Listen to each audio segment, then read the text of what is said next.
जनार्दन स्वामी गुरुमाऊलीच्या कृपाशीर्वादानं नर्मदेश्वराच्या सानिध्यात बाबाजींच्या पदस्पर्शानं पावन झालेल्या या नगरीमध्ये आपण सर्वजण दर महिना प्रदोष निमित्त आपण येतात. वास्तविक आज आम्ही दिल्लीला असतो महत्त्वाच्या कामाला, साधू समाजाच्या मीटिंगमध्ये, परंतु थोडीशी जालन्यामध्ये कथा होती त्यामुळे धावपळ झाली. त्यांना नाही म्हणून सांगितलं. शेवटी नाही गेलो आम्ही, नाही तर आजही तुम्हाला प्रदोष पंक्तीला इथं नसतो, कारण वाहेगावला नव्हतो. 2-3 प्रदोष नाही येता आलं आणि इथून पुढं थोडंसं असंच होणार आहे. आता कुंभ आला पाठीमागं, त्यामुळं जास्त वेळ त्र्यंबकेश्वरला राहील, बाहेर राहील. त्यामुळं इथं आपल्याला फक्त प्रदोषच्याच निमित्ताने भेट होईल. कोणत्या दिवशी मध्ये भेटायचं आणि यायचं सुद्धा नाही. कशाला यायचं, काही गरजच नाही ना. बाबाजी नाही, शिवगिरी बाबा इथं नाही आहे.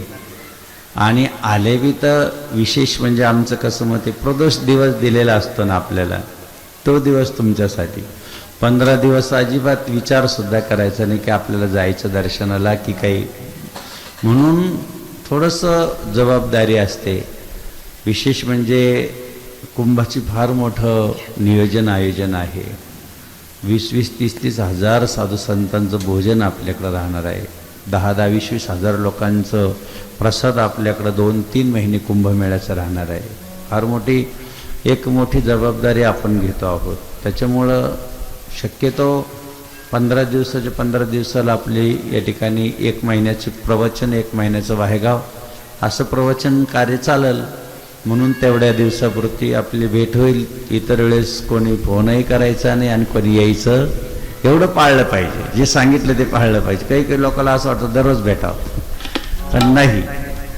शेवटी आम्हालाही पण वेळ असतो थोडासा. पूजापाठ रात्री 2ला आलेलो असतो आम्ही. किती वाजता येतो रात्री?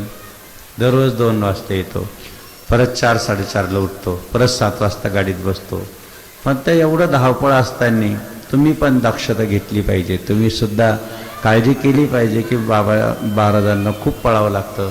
म्हणून भाग्यवान आहात. आज कोणता प्रदोष आहे? कोणवार आहे आज? सोमप्रदोष. हां, सोमप्रदोष. आज खूप चांगला प्रदोष आहे. सोमप्रदोषचं महत्त्व सांगतो.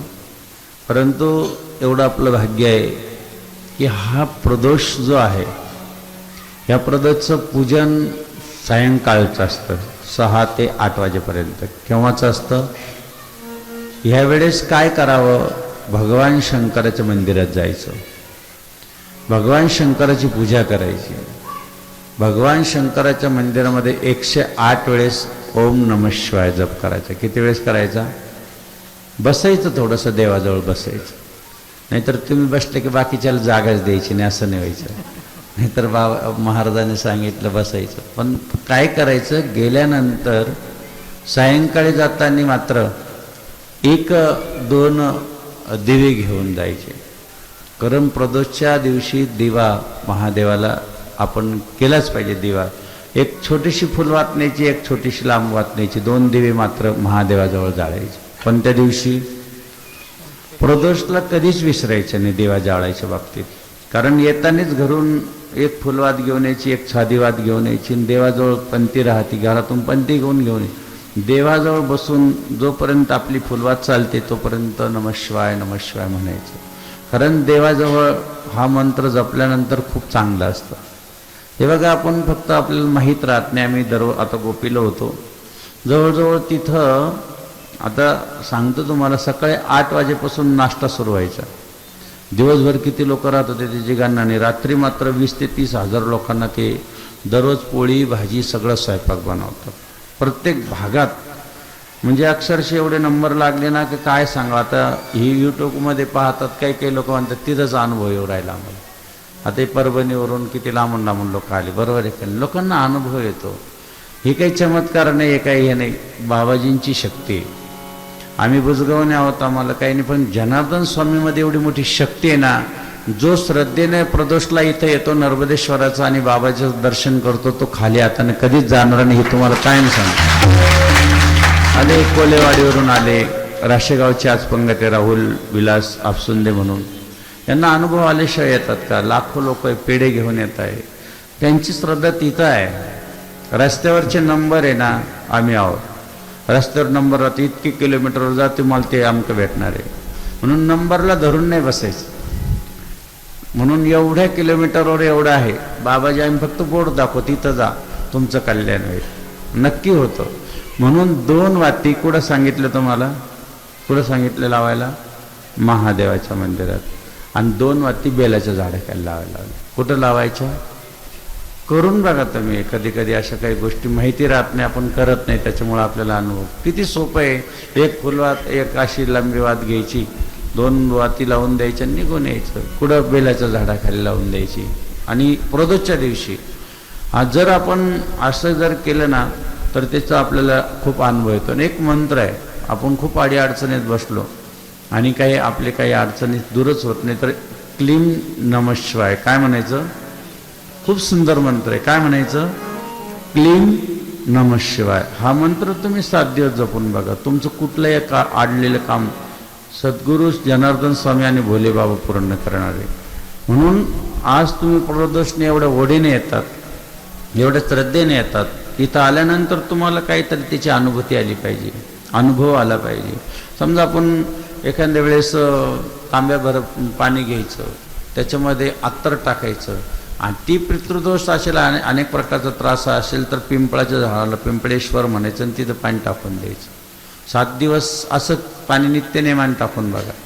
पितृदोष राहत नाही, आपल्या घरातले लग्न कार्य सुख चांगलं होतं, अडीअडचणी येत नाही. म्हणून ह्या गोष्टी आपण या ठिकाणी ऐकण्यासाठी येतो. या ठिकाणी खूप काही सांगितलेलं आहे, म्हणजे याच्यामध्ये की आपल्यामध्ये चिडचिड होते, कोणामध्ये अनेक प्रकारचे झगडं चालतात. त्याच्यातसुद्धा सांगितलं की आपण दररोज सोमवारी असे मस्त असे कवळे असे बारीक बेलाचे पानं घ्यायचे आणि दर सोमवारी 14 बेलाचे पानं व्हायचे. घरामध्ये कधीच त्रास होणार नाही. म्हणून ह्या गोष्टी भगवंतानं ज्यावेळेस प्रभू रामचंद्र वनवासात निघाले, एक प्रसंग आहे खूप सुंदर. 5 पांडवाचा बी प्रसंग आहे. भगवान श्रीकृष्णाने सांगितलं होतं आणि तसं प्रभू निघाले आणि दशरथ महाराजांनी सांगितलं की पुत्र संतान नाही आहे. वशिष्ठ ऋषीने सांगितलं की बाबा घरामध्ये संपत्ती आणि संतती पाहिजे असेल तर भगवान शंकराची पूजा करावी. कोणाची पूजा करावी?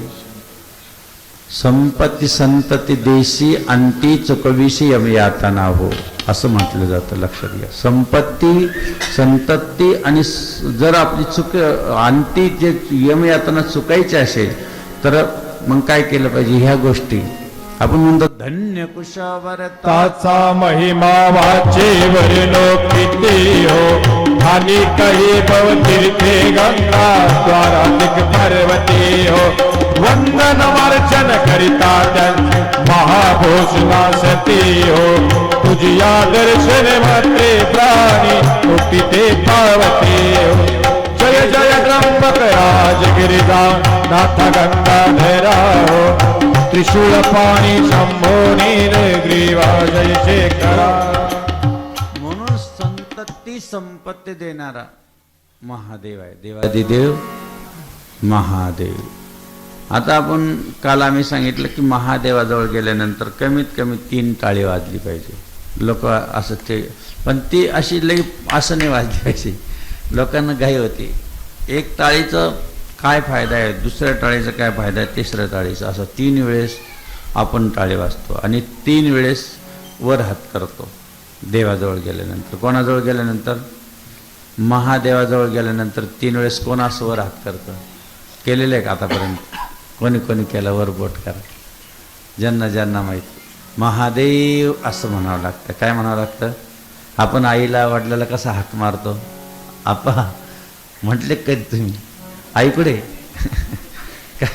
काय म्हणायचं? महादेव असा शब्द बोलावा लागतो. 3 वेळेस म्हणायचं आणि मग 3 वेळेस अशी टाळी वाजायची असते.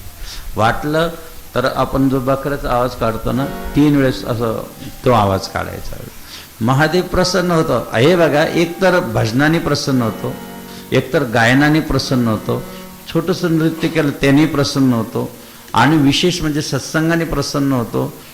विशेष त्याहीपेक्षा सांगितलेलं आहे की भगवान शंकराच्या मंदिरात आपण नुसतं गायन केलं, टाळी वाजली, भगवान शंकराच्या मंदिरात गेल्यावर एक तरी भजन म्हणायचं. काय करायचं, काय म्हणायचं, येतं का तुम्हाला भजन? त्रिभुवनी उदार. भगवान शंकराला केदार राग आवडतो, केदार रागात हे भजन. त्रिभुवनी उदार, त्रिभुवनी उदार, त्रिभुवनी उदार. बोला राजा शिवशंकर, बोला राजा शिवशंकर, त्रिभुवनी उदार, त्रिभुवनी उदार, त्रिभुवनी उदार, त्रिभुवनी उदार. हो, उदार आहे तो भोळा राजा शिव. आणि उदार म्हणजे खूपच उदार आहे. तुम्हाला सांगू, दशरथ महाराजांकडं वशिष्ठ ऋषीचं दर्शन घेतलं आणि वशिष्ठांनी सांगितलं की तू काय कर, दशरथ महाराज तुम्ही मातीचं शिवलिंग बनवा. अगोदर ज्यावेळेस पुत्र कामेष्टी यज्ञ केला, शृंगी ऋषीला बोलवलं, त्याच्या अगोदरची गोष्ट आहे. म्हणजे भगवान, तुम्हाला सांगतो की पहिल्यापासून यांच्या घराण्यात भगवान शंकराची भक्ती आहे. राजा आज राजाचे पिता रघु, बरोबर आहे का नाही, रघु आजला तर म्हणजे अक्षरशः पुत्र संतानच नव्हतं घरामध्ये. ते एका तळ्यामध्ये गेले आणि तळ्यामध्ये गेल्यानंतर एका निळ असं मस्त सुंदर कमळाचं फुल आहे ते महादेवाला वाहायला गेले. तर त्या ठिकाणी ते जाता जाता ते फुल म्हणाला की तुला पुत्र संतांनी तुम्हाला स्पर्श करू नकोस. म्हणून त्यांना वाईट वाटलं. भगवान शंकराच्या मंदिरात गेले आणि खळखळून रडले. हे बघा, तुम्ही समाजापुढे रडू नका. तुमचे डोळे कोणी जगात पुसणार नाही. जगात डोळा पुसणार तुमचं जर दुःख दूर करणार असेल तर जगात एकमेव देव तो म्हणजे महादेवीला. जब कोई नहीं आता भोले बाबा आते हैं, मेरे दुख के दिनों में वो बड़े काम आते हैं, मेरे दुख के दिनों में वो बड़े काम हो. म्हणून किती दुःख झालं देवापुढे सांगावं, जगापुढे सांगितलं तुमचं दुःख दूर होणारच नाही. पिंडीजवळ जाऊन बसायचं, जनार्दन स्वामी पुढे जायचं. आता लाखो लोक काय अनुभव घेऊ राहिले. आम्ही बघतोय ज्यांनी बाबाजी पाहिजे करोडो लोक तिकडं पळत आहे. सांगतं बाबाजी आम्हाला काल असं, या ठिकाणी एक आमचं बाबाजीच्या जिथं राहतो तर आपल्या जवळच राहतो, त्याचा ॲक्सिडेंट झाला आणि तो म्हणजे त्याला अर्धांगी वायू झाला. आणि मग तो रडायला लागला की मला कोणाचा आधार नाही, काही नाही, बाबाजी मी गरीब आहे. म्हणून तो रात्रभर रडला. आणि त्यानंतर तो सकाळी कसं कोण हातपाय ओढत ओढत महादेवाच्या पिंडीपर्यंत येऊन बसला. याच्यात काही खोटं नाही. आणि तुमच्याकडं खोटं बोलून मला काही मागायचं नाही, तुमच्यापुढं काही हात पसरायचा नाही. पण जे आहे ते खरं सांगितलं पाहिजे की अनुभूती कशी असते. ज्यावेळेस तो आला आणि महादेवाच्या पिंडीवर त्यांनी डोकं ठेवलं, असं नमस्कार केला, हात जोडला, बाबाजी काय मला काय म्हणजे महादेवाला. परंतु त्या ठिकाणून ह्या नर्मदेश्वराच्या शिवलिंगामधून त्याला प्रत्यक्ष बाबाजींचं स्वरूप दिसलं आणि दर्शन दिलं. सांगितलं बरं होशील तू जा, पण निमित्ताला जाय म्हणे, तुला असं असं काम काय त्याच्याकडे जाय, निमित्ताला औषध लावणे. तो पिंपळाला गेला आणि त्याचं नाव सांगितलं. तर त्या दुसऱ्या तिसऱ्या दिवशी बरा झाला. म्हणे तुला कोण नाव सांगितलं? मला पिंडीतून बाबाजी दिसले म्हणे, ह्या पिंडीतून. लक्षात राहते. एका जणाने औषध खाल्लेलं होतं, आपल्या इकडंच येते, गेले आता नाशिकला राहायला. मी असे वगैरे त्याचं नावं नाही, अंड वगैरे काही खाल्ले वाटतं. आणि ते पिंडीत जो आपल्या नर्मदेश्वराच्या पिंडीला असं डोकं लावलं गेलं आणि त्याचं डोकंच मध्ये निघून गेलो. सत्य घडलं आहे, माझ्याकडे नाव आहे त्यांची, खोटं बोलणार नाही. एवढी मोठी शक्ती नर्मदेश्वरात, पण आपल्याला कळत नाही. स्वयंभू साक्षात भगवान शंकर या ठिकाणी बसलेले आहे, प्रत्यक्ष बसलेले आहे.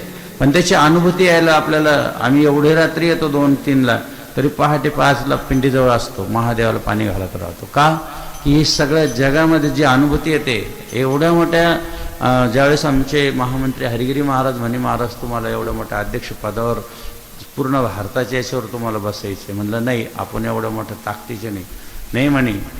आज दिल्लीला त्यासाठी बोलवलं होतं. त्यांना म्हणलं नाही, एवढ्या मोठ्या 11 म्हणजे पूर्ण भारतातून 11 साधू, 11 साधूमध्ये आपली निवड करायची म्हणजे काही स्वस्त आहे का? करोडो साधूमधून. म्हणजे ही कोणाची शक्ती? ही केवळ जनार्दन स्वामीची सेवा, बाबाची फक्त यांची सेवा आहे, निष्काम सेवा आहे.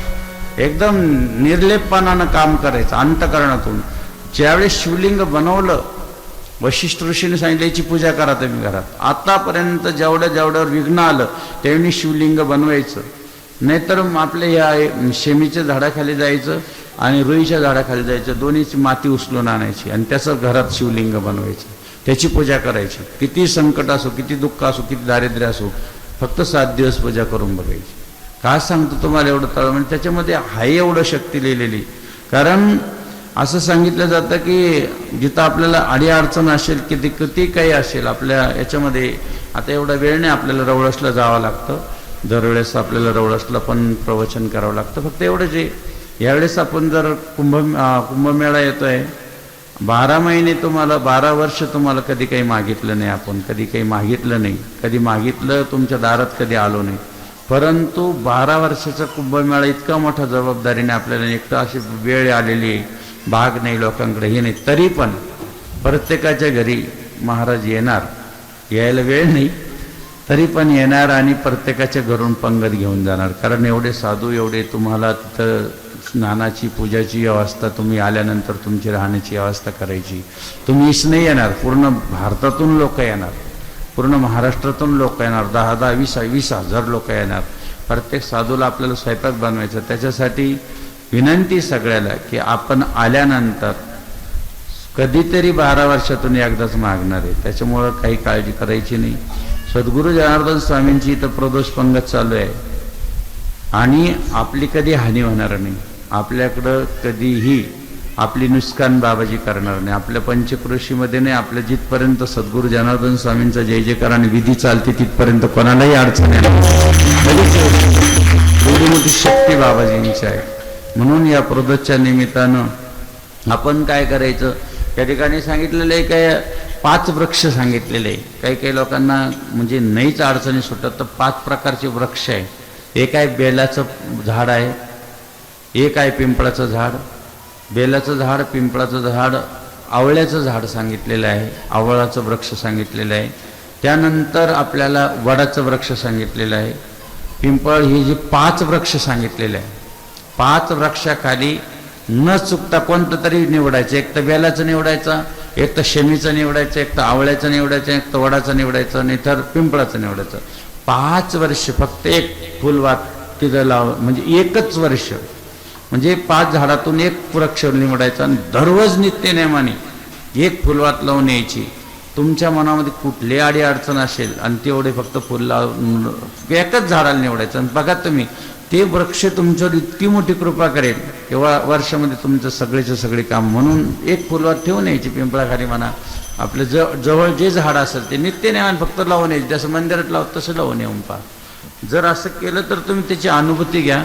म्हणून या ठिकाणी आपण सर्वजण आलात, दर महिन्याला येत जा, न चुकता येत जा. आम्ही एक दिवस राहू किंवा नाही राहणार किंवा कुठं कार्यक्रमाला जाणार, तरी पण प्रदोषच्या निमित्तानं आपण आलं पाहिजे. या ठिकाणी नित्यनेमाने राहिलं पाहिजे. राहुल विलास आपतुंदे यांचं आपण टाळ्याच्या गजरात स्वागत करूया. त्यानंतर पुढची जी पंगत आहे, पुढची पंगत मंगेश सोनवणे, भाऊसाहेब नगर, आले असतील तर त्यांनी पण नारळ घ्यायचा आहे आणि पुढच्या तयारी करायला लागायचं आहे. या ठिकाणी आरती होईल, आरतीनंतर लगेचच महाप्रसाद होईल. ओम नमः पार्वती पते हर हर महादेव, हर हर